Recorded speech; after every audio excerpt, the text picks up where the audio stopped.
নমস্কার বন্ধুরা, প্রথমা কিচেনে তোমাদের সবাইকে স্বাগত। আর আমার আজকের রেসিপি বাঁধাকপি বড়া। তো তার জন্য এই বাঁধাকপিটাকে একটু কুচি কুচি করে কাটতে হবে, যতটা মিহি করে কাটা যায় বটি বা চাকুর সাহায্যে কাটতে হবে।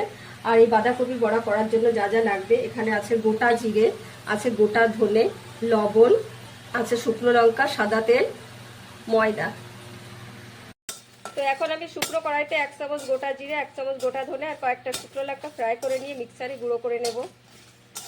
তো বাঁধাকপির বড়া করার জন্য প্রথমে আমি 1 চামচ লবণ, যে মশলাটা আমি মিক্সারে গুঁড়ো করেছি সেই মশলাটাও দেব, আর দেব ময়দা,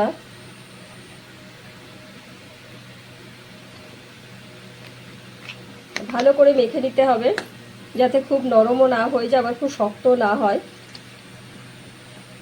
জলটা প্রথমে জলের পরিমাণটা বেশি দেওয়া যাবে না। সমস্ত উপকরণ দিয়ে আমি ভালো করে মেখে নিয়েছি। এইভাবে অল্প অল্প করে জল দিতে হবে, একেবারে বেশি জল দিলে নরম হয়ে যেতে পারে।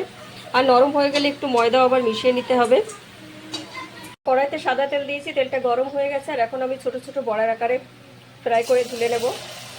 আর ফ্রাই করার সময় অবশ্যই গ্যাসের ফ্লেমটাকে মিডিয়ামে রাখতে হবে।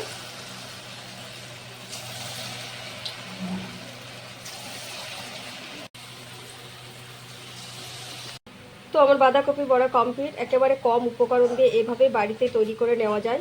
দারুণ স্বাদের একটা জলখাবার, চায়ের সাথে কিংবা সর বা শসার সাহায্যেও এটা খাওয়া যায়, খুব ভালো খেতে। অবশ্যই বাড়িতে ট্রাই করো, ভালো লাগলে লাইক কমেন্টস করো, আর আমার চ্যানেলটিকে সাবস্ক্রাইব করে আমার পাশে থেকো। আর সবাই খুব ভালো থেকো, সুস্থ থেকো।